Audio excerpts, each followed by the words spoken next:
Bon, merci beaucoup Eurydice, Stephen et Mathilde de participer à ce webinaire. Donc, du coup, le webinaire, organisé par l'association Émancipe. Émancipe, c'est une association des ENS qui a pour but de faire en premier lieu du soutien scolaire et de l'accompagnement à l'orientation des jeunes lycéens de milieu rural. Donc cette année, on a lancé un projet de webinaire pour fortifier notre plan orientation pour donner accès en fait à la connaissance sur les différents parcours possibles à ces lycéens qui, s'ils sont en zone rurale, peuvent ne pas pouvoir toujours aller aux portes ouvertes, etc. Donc aujourd'hui, on se retrouve pour un webinaire sur les métiers de la psychologie.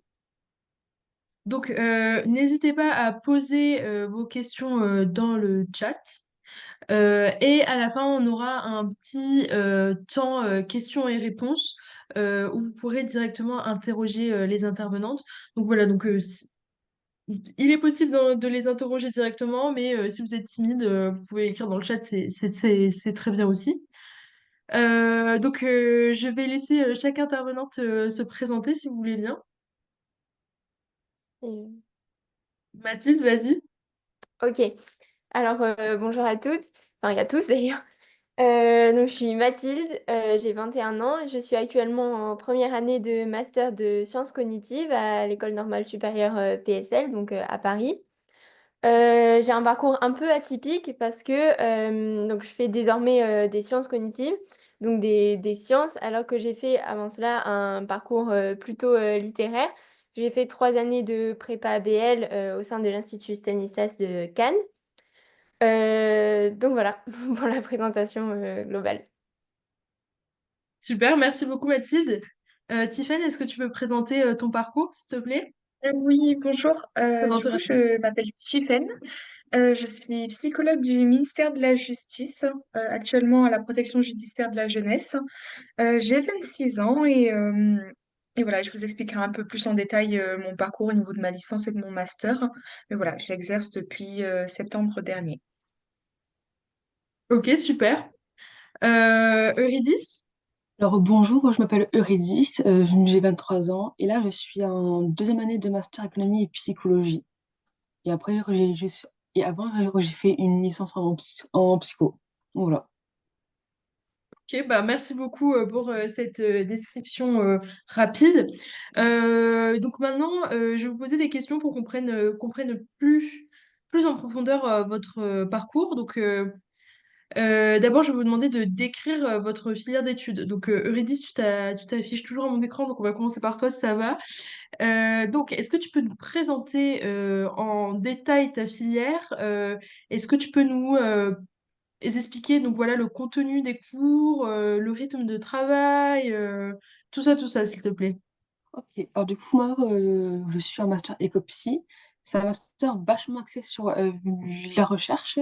On a des cours sur tout ce qui est élaboration d'un requête et mener une étude de A à Z, c'est-à-dire du coup faire l'état de l'art, savoir ce qui a été fait précédemment, élaborer une méthode, faire les repassations, analyser les résultats et après conclure ça, du coup, en psycho et aussi en économie avec l'économétrie, qui du coup la analyse en économie. Et c'est aussi axé sur l'aide à la décision publique, c'est-à-dire qu'en fait, on peut nous demander, je sais pas, une commune qui nous demande de mesurer l'efficacité de mesures ou d'outils pour la politique publique. Après, c'est des cours assez denses. En fait, c'est un master simple, mais en soi, c'est des cours un peu comme un double master, où je sais que j'ai eu des semaines à 35 heures, quoi, de cours. Ah ouais. Ouais, ça, c'est au départ, parce que du coup, pour les psychologues, on fait une mise à niveau en économie, et en économie, on fait une mise à niveau en psychologie. Que ce soit c'est une filière avec des économistes et des psychologues. Et après, pour le coup, le travail à côté est aussi dense, parce qu'en fait, on a beaucoup de dossiers et de projets à rendre, mais c'est quand même vachement intéressant. Et du coup, en fait, à ce parcours-là, on nous forme vraiment du coup à mener une enquête de A à Z et c'est interdisciplinaire. Après, le point négatif, c'est que je trouve que c'est un peu trop axé sur l'économie. Après, comme moi je viens d'une licence en psycho, bah, du coup, je suis quand même plus à l'aise en psychologie. Mais du coup, on a vraiment la vision d'un psychologue et la vision d'un économiste. Du coup, ça, c'est vraiment intéressant. Voilà. Ok. Oula, excusez-moi, j'ai un petit souci d'écho. Voilà, parfait. Bah, du coup, super. Donc, on comprend bien que c'est presque un double master que tu fais, Ouais. Eurydice, qui n'emporte pas le nom, donc assez exigeant. Mathilde, est-ce que tu peux nous parler de ta filière? Oui, alors, donc, comme je disais, je suis en sciences cognitives. Donc, qu'est-ce que sont les sciences cognitives? Ça va être tout ce qui est globalement le traitement de l'information. Donc, information à comprendre au sens de, par exemple, sensoriel, donc tout ce qui est auditif, visuel, enfin, entre autres. Comment le cerveau va traiter cette information et va produire un certain résultat qui va être le comportement.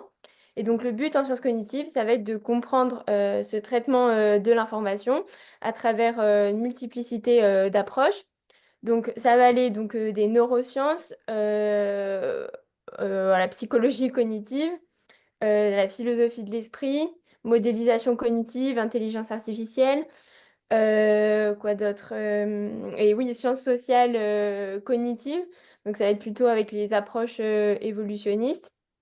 Et après, on a aussi une partie plus méthodologique de statistiques pour l'analyse des données, etc. Enfin, un travail vraiment scientifique.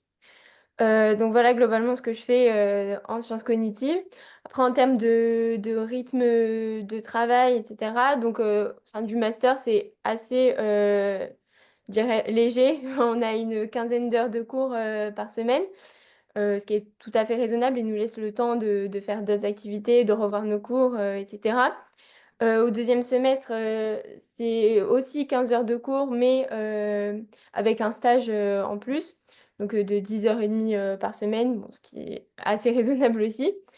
Donc voilà, ça laisse pas mal de temps et les horaires sont aussi, en tout cas en sciences cognitives, là où je suis, assez originaux. C'est-à-dire que au premier semestre, les cours commençaient à 17h, se finissaient à 19h. Donc c'était assez particulier, mais encore une fois, ça laisse le temps de faire d'autres choses, donc c'est assez appréciable et voilà. Ok, super. Donc, Eurydice serait jalouse de ton emploi du temps, du coup. Euh, concrètement, Mathilde, est-ce que tu peux nous expliquer comment est-ce que tu es arrivée dans ce cursus? Comment est-ce que tu es arrivée à l'ENS et quelles sont en fait les voies possibles? Parce que tu nous as dit un peu toi, mais quelles sont les autres voies possibles aussi? Ok, ouais. Alors, donc normalement, enfin moi comme je disais, j'ai un parcours atypique un peu, donc j'y reviendrai après, mais normalement, pour intégrer ce master, il suffit d'avoir fait bah, soit une licence ou avoir l'équivalence d'une licence dans une des branches, enfin au moins une des branches principales des sciences cognitives. Donc ça suffit. Après, c'est un parcours quand même à l'ENS assez sélectif. Euh, donc ça veut dire que ça recrute quand même à l'international. Donc, et tous les cours sont en anglais aussi, il faut le savoir. Mais après, donc si vous regardez cette vidéo, enfin vous assistez à ce webinaire en étant lycéen, il y a aussi des licences en sciences cognitives. Donc, bah, je sais qu'à Lyon, ils en font une, mais enfin, voilà, il y en a un peu partout en France aussi, donc ça peut être une possibilité, pas besoin d'attendre le master pour intégrer les sciences cognitives. Euh, donc, pour ma part, donc, j'ai fait 3 années de prépa BL, ce qui n'est pas dire la voie privilégiée pour intégrer les sciences cognitives. Maintenant, c'est quand même possible parce que j'avais quand même un rapport assez enfin, particulier aux sciences sociales et à la philosophie qui font partie des sciences cognitives aussi. Donc, c'est pour ça que j'ai pu intégrer ce master. Après, je sais qu'à l'ENS aussi, il y a moyen d'intégrer en L3, mais c'est un statut un peu particulier de normalien. Enfin voilà, c'est un statut assez particulier, donc je ne vais pas rentrer dans les détails ici, mais c'est une possibilité aussi. Ok, bah merci beaucoup Mathilde. Tiffaine, est-ce que tu pourrais répondre à la même question et peut-être aller un peu plus loin en nous parlant du cursus que tu as fait pour arriver jusqu'à ton travail au ministère de la Justice, parce que toi tu es déjà en poste. Oui, alors tout d'abord, je voulais peut-être préciser que pour être psychologue, il faut d'abord avoir un bac+5. Donc ça signifie avoir une licence et un master. Alors moi, ma licence, je l'ai faite à Montpellier. Donc de manière générale, la première année, elle est très globale, hein. On apprend la psychologie sous toutes ses formes, que ce soit de la psychologie cognitive, développementale, sociale ou même clinique. Et suite à quoi, en fait, après ces 3 ans-là, je me suis orientée en psychanalyse et en master spécialisé en criminologie et victimologie. Donc ça, c'était vraiment le projet pour pouvoir après accéder à ce genre de poste. Mais le master, il a dû se faire à Poitiers, parce qu'en fait, si vous voulez, une fois que vous finissez la licence, tous les masters sont spécialisés. Donc en fonction de ce à quoi vous voulez prétendre, vous devriez aussi bouger. Donc ça, je pense qu'il faut l'avoir aussi en tête, parce que sinon, on reste sur des masters très généraux.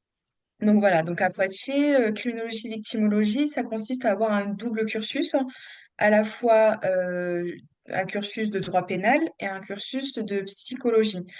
Donc on apprend un peu les fondamentaux pour savoir d'où provient le crime, et qui dit crime dit victime, donc aussi à prendre en compte l'aspect victimologie. Donc ça, c'était vraiment un cursus super intéressant. Après le master, j'ai passé un concours de la fonction publique, hein. Donc, on qualifie ça de concours pour être psychologue du ministère de la Justice. Donc, ça nous permet après d'être psychologue à la protection judiciaire de la jeunesse, donc travailler qu'avec les mineurs, que ce soit dans la protection de l'enfance ou pour les mineurs délinquants. Après, on peut travailler aussi de manière très globale à l'administration pénitentiaire, donc ça dans plutôt les maisons d'arrêt, les centres de détention, etc., avec une population adulte de, de criminels, de délinquants, etc., pour travailler leur parcours de réinsertion professionnelle et sociale.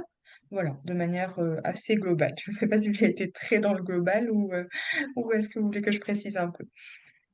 Bah, c'était super comme explication, Tiffaine. Est-ce que tu pourrais nous expliquer, par exemple, le rythme de travail, que ça soit en licence, en master, et aussi pour préparer ce concours de la fonction publique? Parce que j'ai cru comprendre que les masters en psycho sont très sélectifs quand même.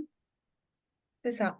Alors la licence, ça remonte à un petit moment. Le rythme était plutôt, de souvenir, c'était une quinzaine d'heures de cours, si je me trompe pas. Mais ça nécessite énormément de travail personnel à côté. C'est-à-dire, c'est pas parce qu'on est que quelques heures à la fac que le travail s'arrête. Donc ça nécessite voilà, une capacité d'autonomie, d'autorégulation, de gestion aussi de son temps de travail et des recherches à côté. Après, voilà, ce sont des partiels, il y a des périodes réservées pour les examens, à défaut d'être au lycée, d'avoir un contrôle continu avec des contrôles assez réguliers. Donc voilà, ça veut dire qu'on emmagasine pendant à peu près 3 mois beaucoup de cours de connaissances. Et après, au niveau de décembre, janvier, on va avoir les examens, les partiels, où là, tout tombe d'un coup. Donc, c'est pas du tout le même rythme de travail. Et c'est là où, justement, on perd beaucoup de collègues en licence parce qu'on est moins encadré et voilà, c'est un peu plus compliqué à gérer. Après, en master, effectivement, une fois qu'on a la licence, pour avoir un master, c'est très sélectif. C'est-à-dire que moi, mon master à Poitiers, on avait 18 places nationales. Donc, ça représente pas grand-chose sur presque 1000 candidatures, quoi. Donc l'idée, c'est d'avoir les meilleures notes en licence, le meilleur dossier. Et si vous pouvez, en parallèle, faire des diplômes universitaires. Voilà, c'est des petits diplômes en parallèle qui peut aussi étoffer un peu le CV pour pouvoir un peu faire joli et puis argumenter pourquoi est-ce qu'on va dans tel master et défendre sa place, hein, tout simplement. Mais bon, c'est toujours en pourparler, hein, ces masters, de se dire que bah, il y a trop d'étudiants en licence qui passent et qui n'ont pas de master et du coup, ça fait un manque de débouchés au niveau de la suite éducative. Donc voilà, c'est un peu dommage. Et Tiffaine, tu as fait quoi, toi, comme diplôme universitaire pour t'assurer cette place dans ce master qui est un peu sélectif? Eh ben, alors, vu que j'étais à Montpellier, j'ai fait un diplôme universitaire sur les questions de sécurité et de défense sur le territoire français. Ça, c'était un peu pour le plaisir.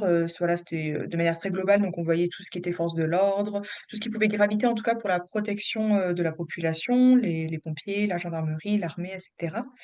Et j'ai fait un DU en sciences criminalistiques et sciences forensiques.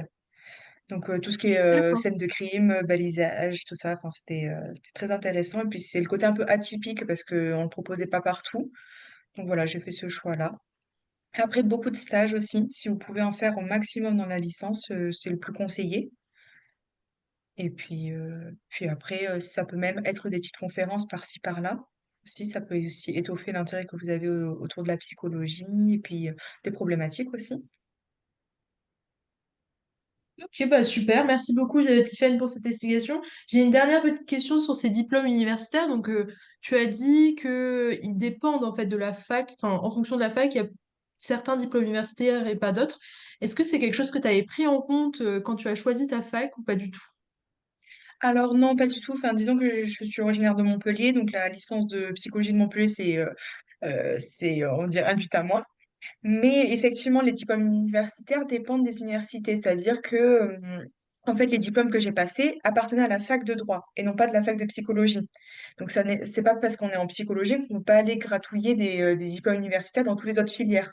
Vous pouvez faire un diplôme universitaire en maths, hein, mais disons qu'il faut aussi avoir une certaine Ouais. cohérence avec votre projet professionnel, mais tout est faisable. Après, voilà, ce qui est bien, c'est qu'en tant qu'étudiant, on a aussi des tarifs préférentiels sur ces diplômes universitaires-là. Imaginons le diplôme universitaire de criminalistique. Il me semble que ça peut coûter, je crois, 200 euros, 200 quelque chose. Et enfin, si on n'est plus étudiant, ça peut revenir à 2000 euros la formation. Donc voilà, Hmm. c'est des petits trucs. Après, oui, effectivement, il faut un budget aussi. Mais ça veut pas dire que si vous n'avez pas de diplôme universitaire, vous n'allez pas avoir de master.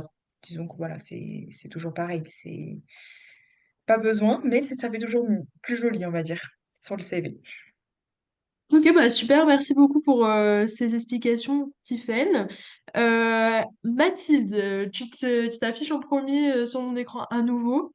Donc, est-ce que tu pourrais nous expliquer ce qui te plaît le plus aujourd'hui dans tes études et ce qui te plaît aussi le moins? Alors, ce qui me plaît le plus, je dirais que c'est que je trouve les réponses aux questions que je me suis posées lorsque j'étais en prépa, justement. Donc, les matières que j'aimais le plus, c'était la philosophie et la sociologie. Mais j'avais vu bah, des failles dans ces disciplines. Et enfin, notamment le fait qu'on peut faire des déductions trompeuses si on ne prend pas en compte les mécanismes psychologiques et bon, neurologiques, etc. Et donc c'est pour ça que, aussi que j'ai voulu intégrer les sciences cognitives. Et aujourd'hui, je trouve des réponses à mes questions, notamment en sciences sociales avec l'approche évolutionniste, qui est peut-être contestable, mais au moins ça me fait réfléchir. Et donc c'est ce que je voulais, c'est stimulant intellectuellement.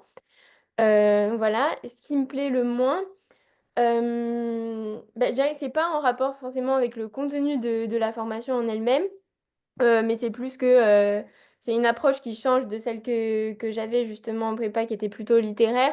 Et donc là, le fait de faire des sciences, bah, c'est un peu plus difficile pour moi, parce que c'est une approche plus quantitative aussi, avec beaucoup de lectures de graphiques, etc. Donc c'est cette mise à jour scientifique qui est un peu plus compliquée, mais après ça se fait et c'est très intéressant aussi. C'est juste voilà, cette petite mise à jour qui est plus compliquée. Ok, bah super.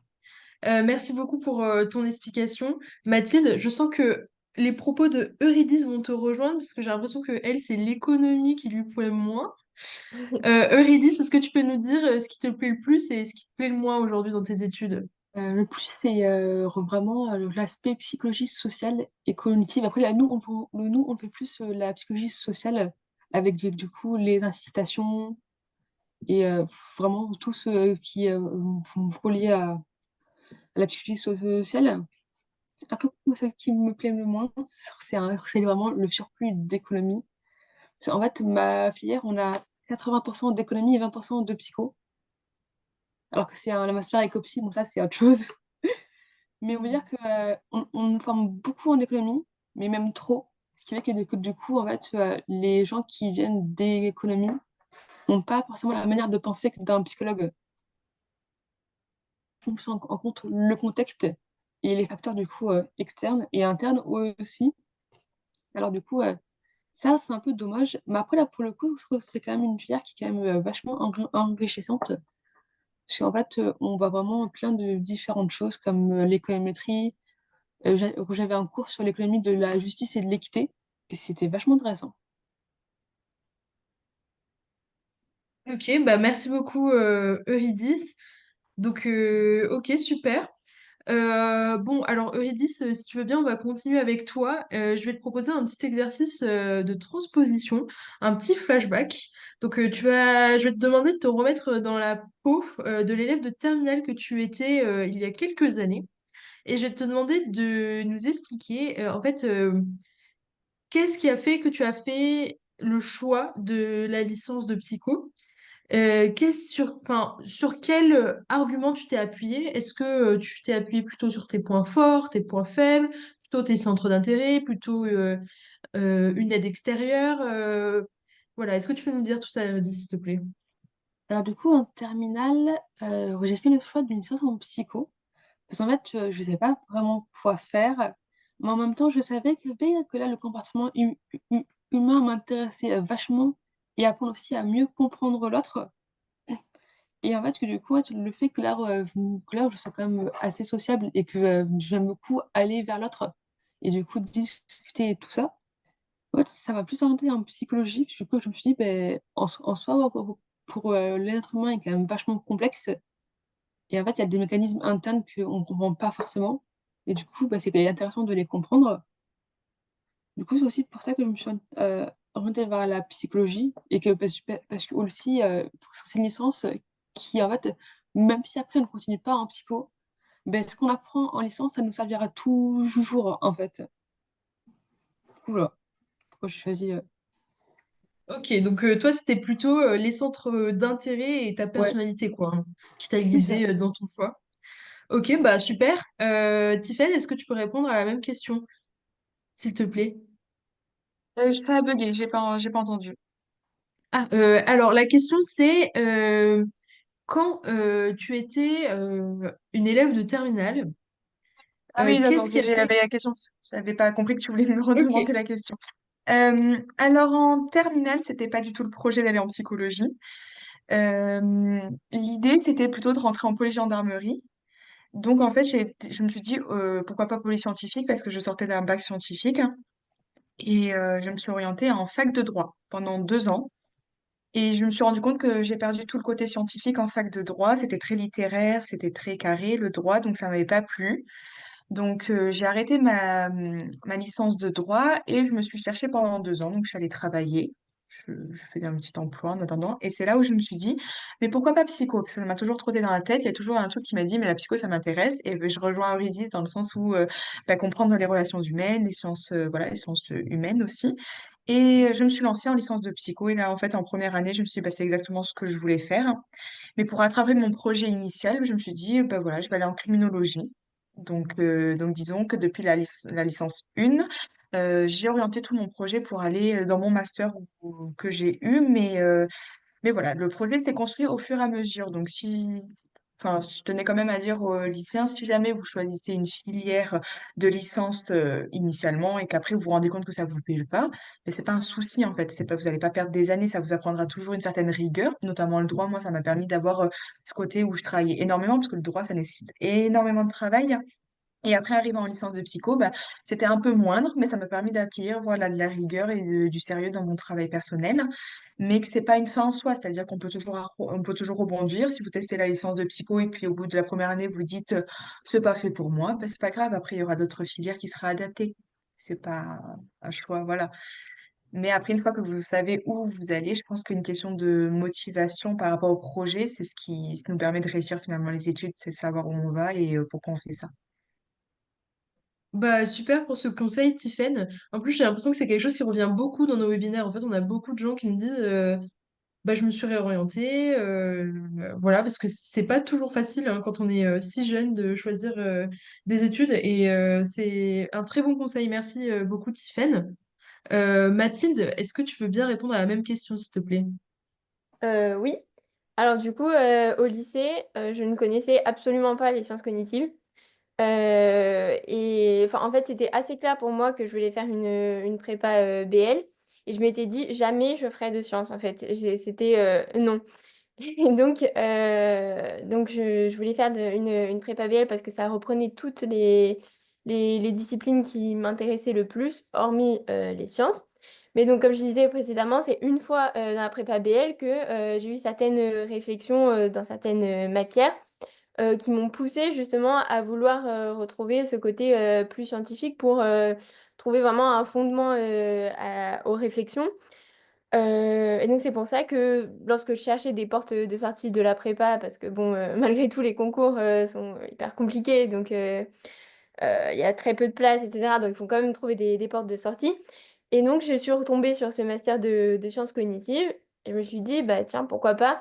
D'autant que enfin, la psychologie, quand même, ça m'a toujours intéressée. Enfin, le rapport au cerveau, enfin, également. Euh, et d'ailleurs, au moment de Parcoursup, quand j'étais en terminale, pareil pour d'autres possibilités, hormis la prépa BL, j'avais coché aussi, enfin, j'avais demandé plutôt une licence de philosophie et psychologie. Donc, c'est pour dire qu'il y avait quand même toujours quelque chose d'un rapport à la psychologie, enfin voilà, dans mes intérêts. Mais donc là, j'ai décidé donc de reconnecter avec cet intérêt pour la psychologie et le cerveau de manière générale.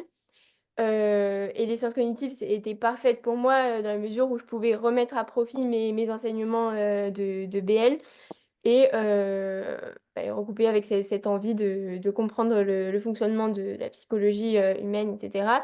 Et donc, bah, je rejoins Tiffaine sur ce qu'elle disait sur la motivation, etc. Et je pense que même si j'ai pas fait de sciences avant, c'est justement cette motivation qui m'a permis d'intégrer ce master de l'ENS, qui est quand même assez sélectif. Parce que justement, je savais ce que je voulais faire, je savais pourquoi je demandais ce master.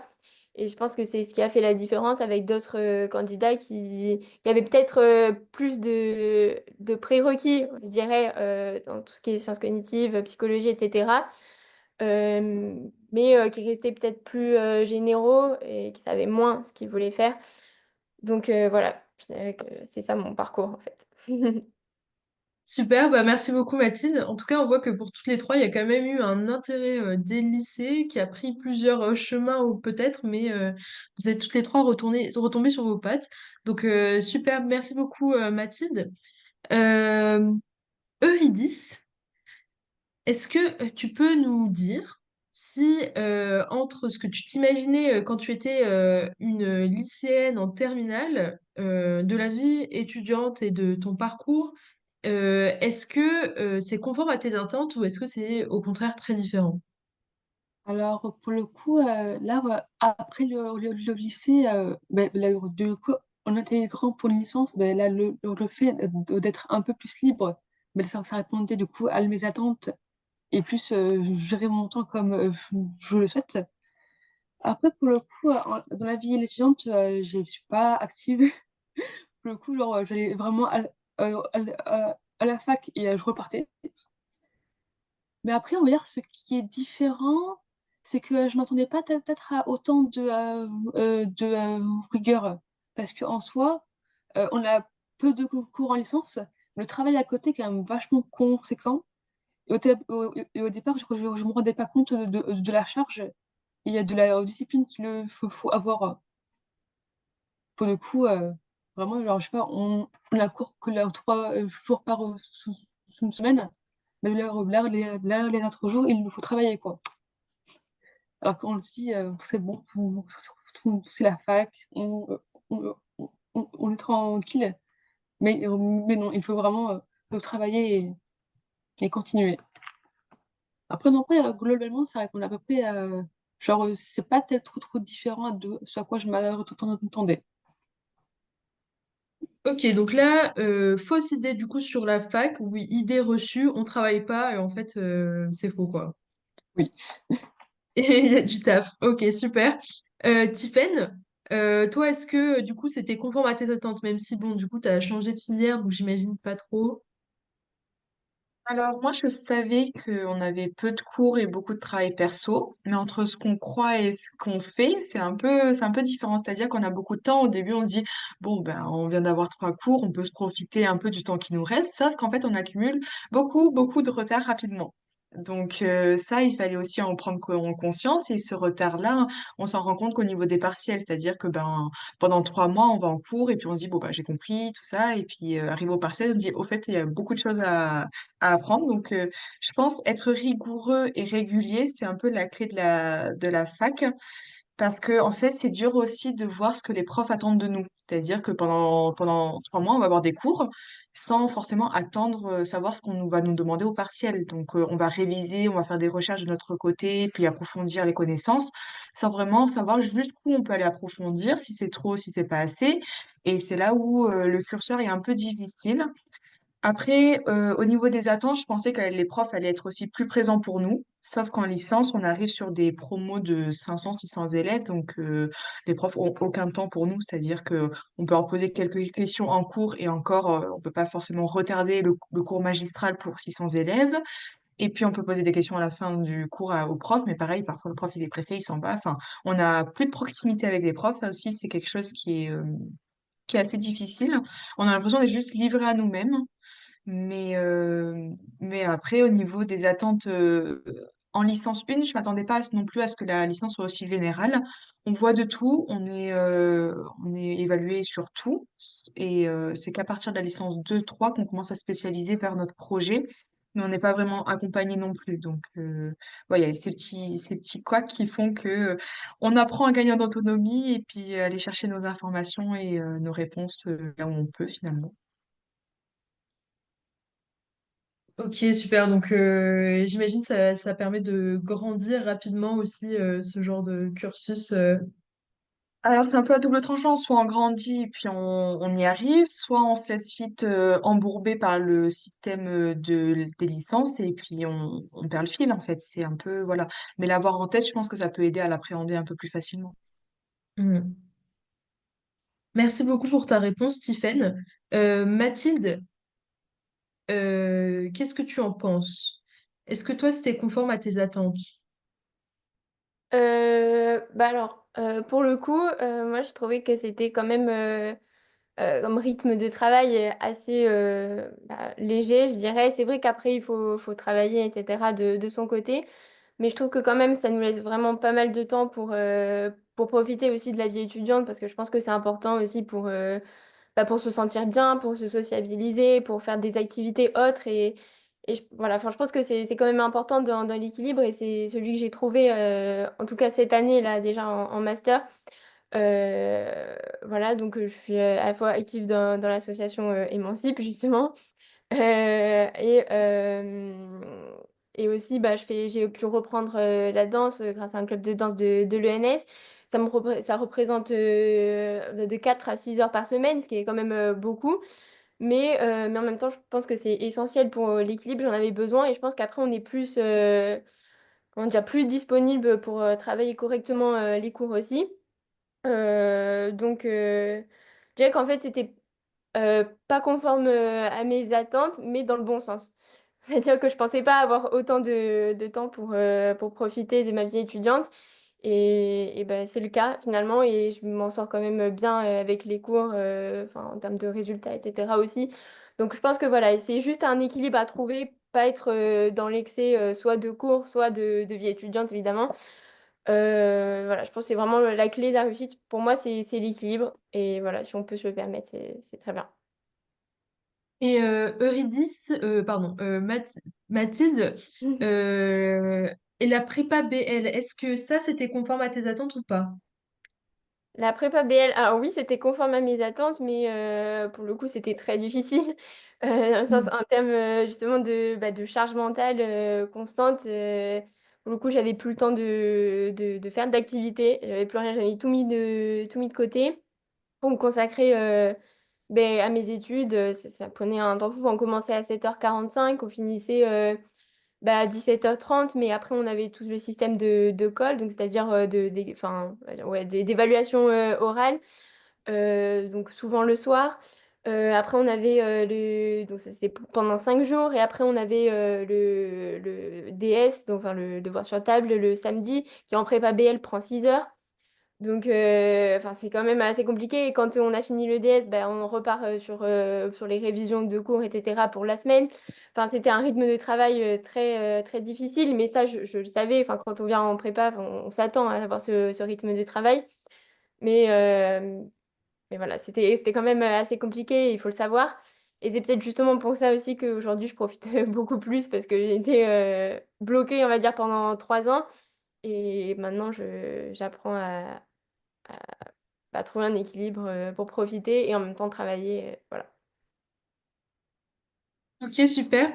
Après, ce que j'entends aussi quand même, entre Eurydice qui nous disait qu'elle avait 35 heures de cours par semaine et toi qui nous dis que tu en as 15, Ouais. que c'est important de se renseigner sur les masters et même les licences en avance pour savoir un peu la quantité de travail qu'on va devoir fournir parce que tout le monde n'est pas capable, je pense, de faire les 35 heures qu'Eurydice se fait par semaine. Donc, ou alors, peut-être que 15, il y en a qui se disent oh, bah, c'est pas assez. Donc, je pense que c'est important voilà, que les lycéens qui nous écoutent se renseignent sur cet aspect-là aussi, en fonction du temps qu'ils ont envie de consacrer à leurs études ou non. Euh, vous avez tous les trois commencé à nous parler un peu de la vie étudiante, mais je propose qu'on en parle un peu plus. Donc, du coup, ben, Mathilde, si tu veux bien, nous préciser un peu, bon, tu nous as déjà pas mal parlé, mais en fait, comment tu es engagée dans la vie étudiante de ton école, donc des assos étudiantes, comment est-ce que tu concilies études, vie d'école, vie étudiante. Bon, tu nous as un peu déjà dit tout ça, mais si tu veux rajouter des petites choses. Oui, donc bah, comme je disais, je fais partie de l'association Emancipe qui organise ce webinaire. Donc je suis à la fois membre du bureau et je suis officiellement chargée de développement. Donc on va dire que, enfin c'est un terme un peu flou, mais en fait j'essaye de développer l'association, enfin là où il y a besoin, je suis un peu multitâche on va dire. Mais l'avantage de ça, c'est aussi que bah, les horaires sont assez flexibles. En fait, on s'organise comme on veut. C'est le principal dans une association, on fait ce qu'on peut à notre échelle. Donc voilà. Et après, je suis aussi au sein de cette association tutrice. Donc, c'est-à-dire que je fais du soutien scolaire à raison d'une heure par semaine auprès d'une lycéenne. Donc ça peut être soit en mathématiques, en sciences économiques et sociales, en philosophie, ou même on avait fait un peu d'anglais aussi. Donc voilà, ça demande un petit temps de préparation avant aussi pour pas arriver enfin, sans rien à lui proposer. Mais globalement, ça se fait et le tout, c'est de nouer une relation de confiance avec notre tutoré et après, on s'organise comme on veut, etc. Donc, c'est assez gérable de ce point de vue-là avec mes cours. Et après, donc, pour le côté plus défouloir, on va dire, donc je fais de la danse à l'ENS, je fais de la K-pop, voilà. Donc, ça prend de 4 à 6 heures par semaine. Mais donc ça, c'est des horaires fixes et en fait, je m'interdis d'y renoncer parce que je me dis que si je fais ça, après, enfin, le travail prend trop le dessus et j'ai besoin de ce temps aussi enfin, de profiter, quoi. J'avais aussi tenté enfin, un autre club de danse en début d'année, club de salsa, bon voilà. Mais après, justement, je suis revenue à la raison, je me dis, ben, je suis pas rentrée à l'ENS pour faire un master de danse en fait, donc on va peut-être se limiter un peu dans les pratiques sportives. Donc voilà. Et après je prends part aussi à la vie étudiante sur on va dire sur des événements plus ponctuels. On va avoir le forum des sciences cognitives qui va être organisé, bah, je crois, dans 3 semaines, quelque chose comme ça, à l'ENS. Et donc, je me suis portée volontaire pour aider à l'organisation de l'événement, enfin le jour J. Donc voilà, je prends part des événements comme ça.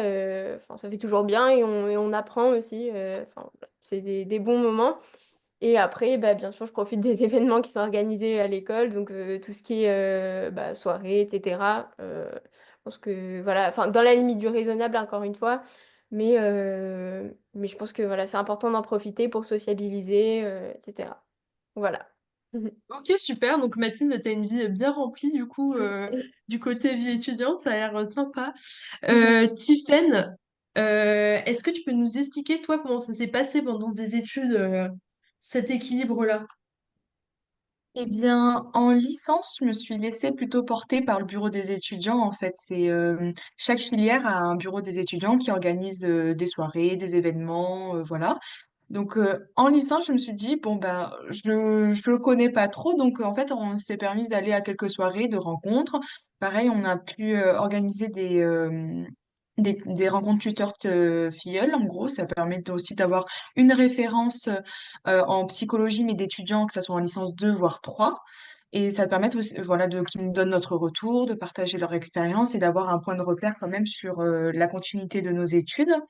Donc voilà, en licence, c'était plutôt je me laisse porter, mais en master, en fait, vu qu'on était une promo de 18, j'ai été déléguée de promo et après, j'ai été vice-présidente de du master de criminologie victimologie et ça permet en fait d'organiser nous les événements de créer voilà tout un dynamisme autour du groupe, hein, de pouvoir mobiliser tous les collègues, de créer tout ce qui est goodies avec les suites, voilà, et puis ça crée un sentiment d'appartenance aussi à ce master et d'avoir de bons souvenirs surtout parce que pareil, c'est des choses qu'on garde nous après et de se dire bah, voilà, effectivement, on était dans ce master-là cette année-là et puis ça marque tout notre cursus.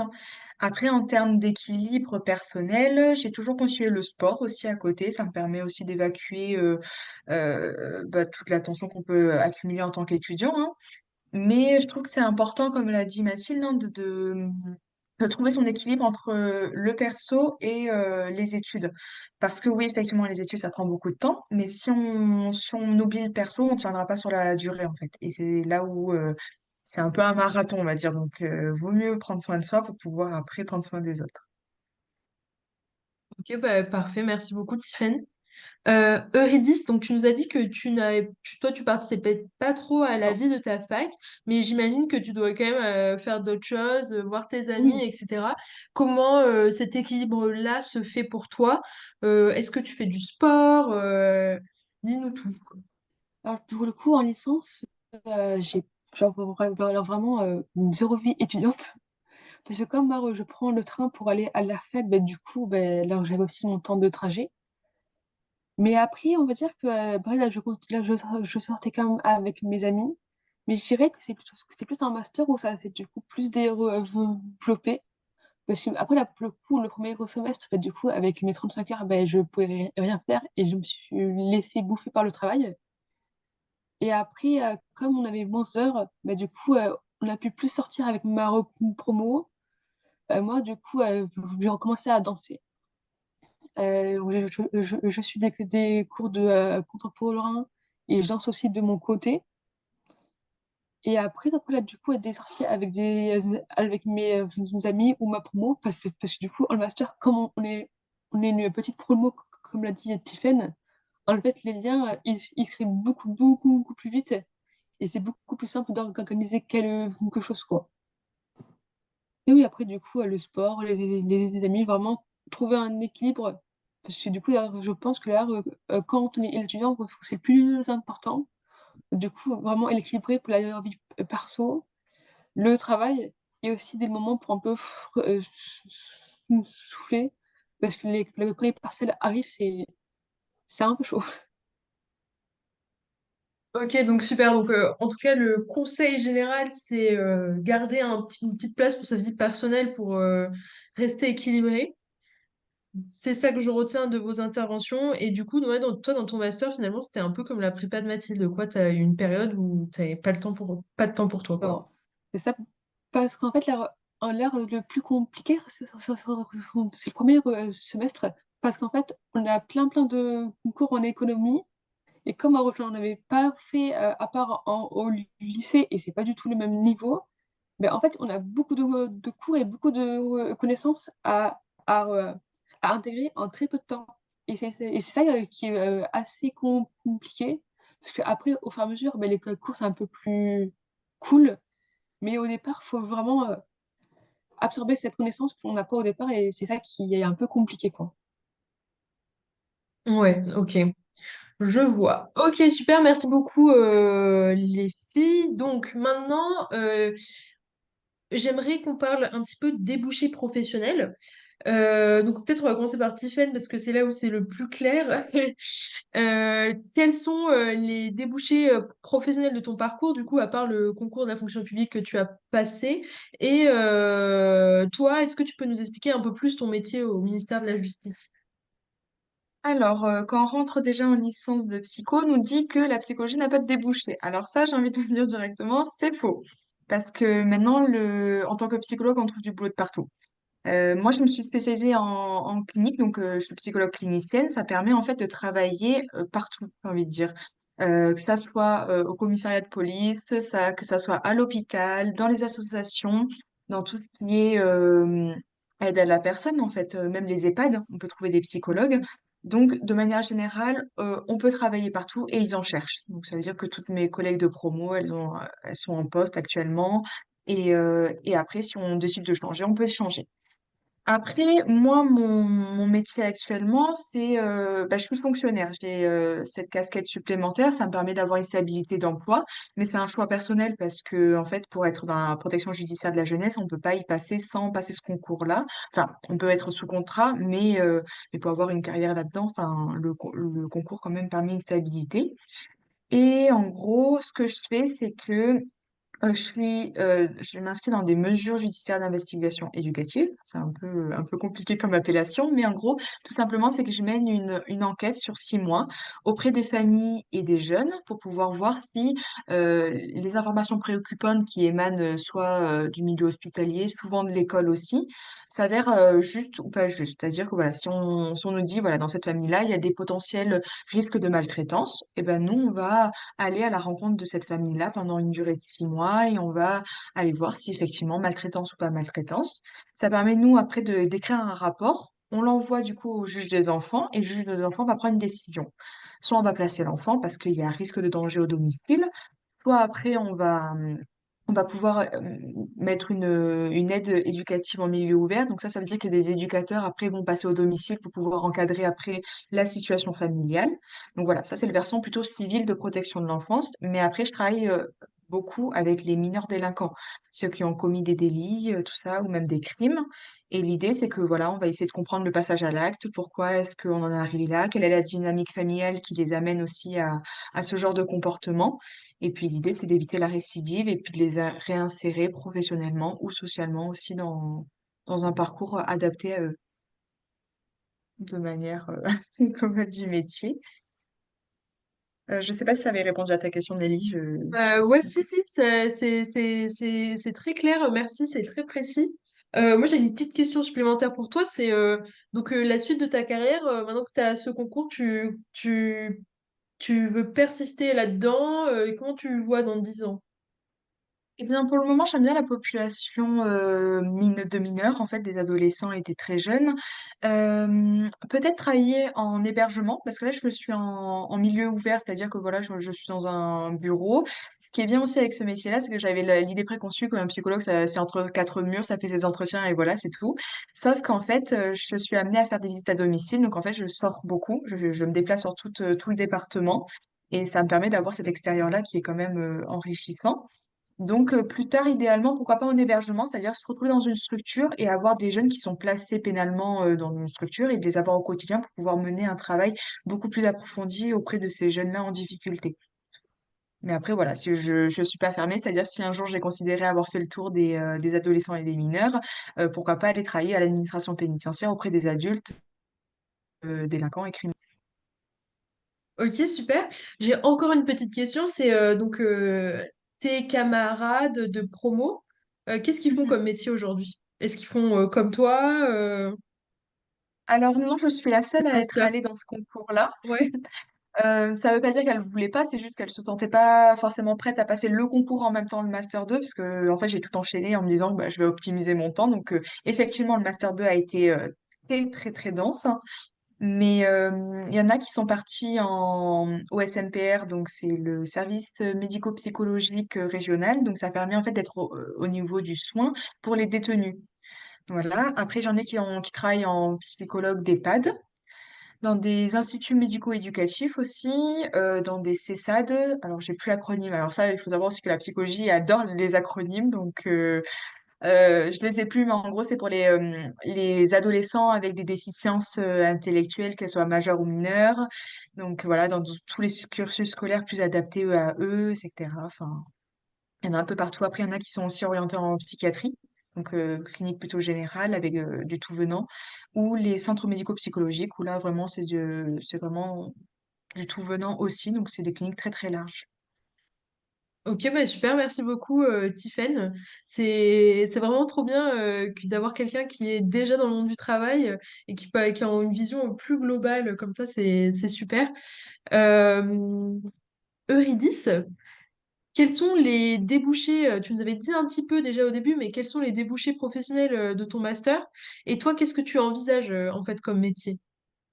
Du coup, après mon master, on peut être chargé d'études, où en fait, du coup, là, on nous demande de réaliser une étude sur le terrain, de A à Z, où en fait, on dit un peu l'effet avant, la meilleure méthode, de faire les palpations, le résultat, et, et de conclure. Il y a aussi le consulting, où du coup, c'est plus dans le privé, ça, ou que du coup, c'est des entreprises ou des collectivités qui viennent nous voir pour du coup évaluer certaines mesures ou mettre en place des mesures comme des nudges. Et enfin, il y a enseignant-chercheur, où là, en fait, il faut faire une thèse après pour ensuite être dans l'enseignement universitaire, où en fait, que du coup, c'est des professeurs qui en même temps donnent des cours et en parallèle, du coup, continuent leur recherche. Après, moi, du coup, après mon master, peut-être voir pour du coup charger des études ou travailler dans le consulting, mais sur le long terme, je me vois plutôt passer le concours pour être dans les douanes. Ça a un peu rien à voir, mais après, là, pour le coup, moi, ce qui m'intéresse, c'était vraiment de travailler à l'international et vraiment de mener pour des enquêtes. Et en fait, le fait d'avoir une base en économie assez solide, en fait, ça va vachement m'éroder par rapport au concours ou pour mieux comprendre des aspects économiques. Ok, super. Donc tu dis ça a un peu rien à voir. Mais alors par exemple dans les promos précédentes de ton master, est-ce qu'il y en a qui ont passé ce concours-là ou pas du Pas du tout? tout. Ok. Après, clairement, les promos précédentes, il y en a du coup qui sont allés en thèse. Mhm. Il y en a une, elle travaille avec un label de musique, où du coup, elle fait des études pour le label de musique. Il y en a une, elle travaille dans un grand cabinet de consulting à Paris. Il y a vraiment un peu de part de tout, mais c'est beaucoup dans les études, dans du coup faire une étude et, euh, et pour le conseil. C'est vachement centré sur ça. Mm. Ok. Bah, en tout cas, enfin, ça rejoint un peu ce que nous disait Tiphaine, c'est que la psychologie, ça embauche dans beaucoup de Oui, domaines différents et beaucoup. ouais, Enfin, beaucoup. c'est très rigolo de voir la diversité des débouchés alors qu'à la base vous avez fait la même licence, quoi. Oui. Mais Euh, ouais. Mathilde, est-ce que tu pourrais nous expliquer, toi, les débouchés professionnels de ton master et qu'est-ce que tu envisages de faire comme métier? Ok, alors je dirais que donc, le master à l'ENS, enfin, c'est essentiellement pour la recherche. Enfin, on est formé à la recherche, pour la recherche, par la recherche, enfin voilà, c'est essentiellement pour la recherche. Donc, et donc dans un des domaines, où même on peut croiser, mais généralement on se spécialise dans un des domaines des sciences cognitives. Voilà, donc ça, c'est essentiellement ça. Après, il peut y avoir des débouchés plus appliqués, mais c'est pas hyper clair, pour être honnête. C'est un peu... En fait, on a des compétences assez transversales qui peuvent intéresser dans pas mal de domaines, je pense, mais c'est pas... Enfin, je dirais pas qu'il y a un métier particulier pour appliquer les sciences cognitives, en fait. Je sais juste qu'on peut faire de l'ergonomie, enfin de l'UX design. On peut faire, enfin aussi oui dans les politiques publiques, ça peut être intéressant aussi d'avoir cette approche sciences cognitives. Voilà, donc personnellement, Ben, j'hésite beaucoup, pour être honnête. Je me demande si je ferais pas peut-être de la recherche, mais sans aucune certitude. Peut-être de la recherche donc en sciences sociales, cognitives et philosophie, mêler un peu tout ça. Ou alors donc faire quelque chose de plus appliqué. Et donc dans ce cas, enfin, en fait, ça ne forme pas essentiellement à la pratique clinique, je dirais. Mais moi, c'est peut-être quelque chose qui m'intéresserait. Donc j'envisage peut-être de faire après le master une autre formation encore pour avoir un métier plus dans le clinique. Donc pourquoi pas de la neuropsychologie clinique. Ou même, j'ai m'étais renseignée sur l'ergothérapie cognitive. Donc, ça va être tout ce qui est stimulation, etc., de fonctions cognitives de personnes ayant des maladies neurodégénératives ou enfin, ayant des troubles enfin, assez variés. Donc voilà, pourquoi pas faire ça. Mais pareil, encore une fois, aucune certitude. Et c'est pour ça que je vais profiter de mon master. Je vais soit faire une césure, soit étaler la deuxième année sur 2 ans pour pouvoir me laisser du temps de faire des stages et de découvrir des domaines, etc. Donc voilà, je vais réfléchir à tout ça. Je vais prendre le temps surtout. Et comme disait Tiffaine au tout début, c'est-à-dire que si on n'a pas un parcours tout linéaire, je dirais que on fait des petits retours en arrière. Enfin, c'est jamais vraiment des retours en arrière, c'est jamais du temps perdu. On apprend toujours des choses et je pense que voilà, ça va illustrer encore une fois mon parcours, faire des choses comme ça. Et je me mets pas la pression de ce côté-là. Je prends le temps qu'il faut. Du moment que je fais ce qui me plaît à la fin, c'est tout ce qui compte. Bah super, merci beaucoup Mathilde, c'est très clair. Donc bah, il est déjà midi, donc je vais vous poser la dernière question, la question signature de notre webinaire. C'est donner 3 mots pour imaginer pour imager pardon, votre parcours post-bac. Est-ce que Mathilde, là, tu aurais 3 mots à nous donner ou pas? Ou tu veux qu'on passe à quelqu'un d'autre le temps que tu réfléchisses Non, c'est bon. Je pense qu'en fait, c'est bon. Premier, je dirais réfléchi, parce qu'en fait, tout mon parcours, c'est le fait d'un cheminement intellectuel. C'est-à-dire que enfin, j'ai fait d'abord prépa BL parce que j'en avais envie, parce que c'est ce qui me stimulait le plus intellectuellement. Ensuite, à partir de la prépa BL, je me suis dit que je voulais retourner, enfin, aller, bon, plutôt m'orienter dans quelque chose de plus cognitif. Donc, mais je ne serais jamais allée dans quelque chose de plus cognitif sans être passée par la prépa BL. Parce que voilà, c'est le fruit d'un cheminement, donc c'est tout réfléchi. Deuxième mot, je dirais complet, parce que justement, ce parcours que j'ai jusque-là, enfin, il était hyper large. En fait, la prépa BL, c'est la plus pluridisciplinaire des prépas qui soit. Donc, ça va donc, de littéraire, du philosophie, de l'histoire, de sciences sociales, enfin, économiques, quoi d'autre, j'oublie, enfin, langue étrangère, etc. Et en même temps, maintenant, en sciences cognitives, bah, je vois tout ce qui est attrait à la cognition, mais pareil, enfin, neurosciences, psychologie, enfin bref, voilà, tout, c'est hyper complet.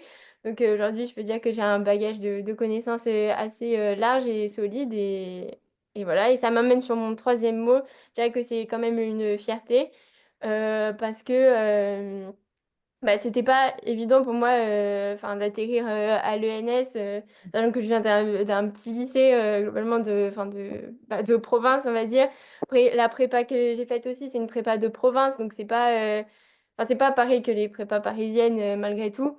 Euh, et donc maintenant que je me retrouve à l'ENS, bah, c'est quand même, enfin, je suis fière de mon parcours finalement. C'est quand même un peu, on va dire, une ascension, donc je suis quand même très fière de mon parcours. Ouais, bah à écouter pour tous les lycéens de ruraux qui nous écoutent, rêver grand, c'est possible, Mathilde l'a fait. Tiffaine, est-ce que tu as 3 mots pour nous imager ton parcours? Oui, je dirais passionnant, parce que pour le coup, c'était tellement enrichissant au niveau de toutes les connaissances qu'on a pu emmagasiner, des rencontres que j'ai pu faire auprès des collègues étudiants ou même des professeurs, hein. Après, je dirais aventure, parce que mine de rien, ça nécessite aussi de se challenger, de se dépasser, de parfois régresser, mais de se dire que ben en fait, on rebondit que plus fort, hein. Donc c'était une belle aventure. Et puis je rejoins Mathilde pour aussi la fierté de mon parcours, parce que si j'écoutais les gens me dire que c'est pas impossible d'avoir un master à 18 places, ben non, en fait, c'est pas impossible. C'est-à-dire qu'on se donne les moyens, on peut y arriver.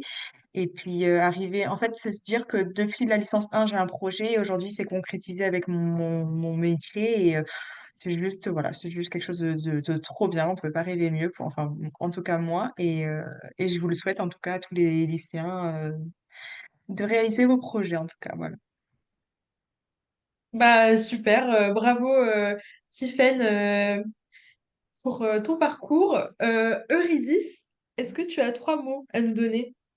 Alors moi, je dirais enrichissant, parce que du coup, ça apporte vachement de nouvelles connaissances et que du coup, entre les rencontres ou même les professeurs et les cours, et ça amène aussi à une ouverture, parce que du coup, bah, on apprend à être du coup, beaucoup plus ouvert d'esprit, ou par rapport en licence, on a quand même pas mal de cours sur plein de disciplines différentes en psychologie, et enfin la redécouverte de l'économie, parce que comme j'avais fait un bac ES, bah, du coup je connaissais un peu, mais en master, j'ai redécouvert, et là, j'ai redécouvert, mais d'une bonne manière.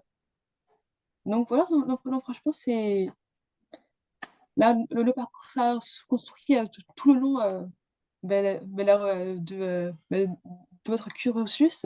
Et après, rien n'est fixe, vous pouvez bouger et découvrir de nouveaux parcours au fur et à mesure. Bah super, merci beaucoup Eurydice. C'est une très belle conclusion. Le webinaire touche à sa fin. Donc, est-ce que les lycéens et lycéennes auraient des questions à poser? Donc, n'hésitez pas à prendre la parole ou à les écrire dans le chat. En tout cas, en attendant, je vais vous remercier toutes les trois parce que c'était vraiment hyper intéressant. Euh, Personnellement, je suis très loin de la psycho et jamais je me serais douté qu'il y avait une diversité de parcours possibles qui est aussi grande. Et puis c'est très beau de voir que vous êtes toutes les trois passionnées par ce que vous faites et que vous avez pu, que ça vous a porté pour réussir votre parcours. Donc c'est vraiment super. Merci beaucoup d'avoir été là aujourd'hui. Merci à vous pour C'est l'invitation. bon. Avec plaisir. Bon.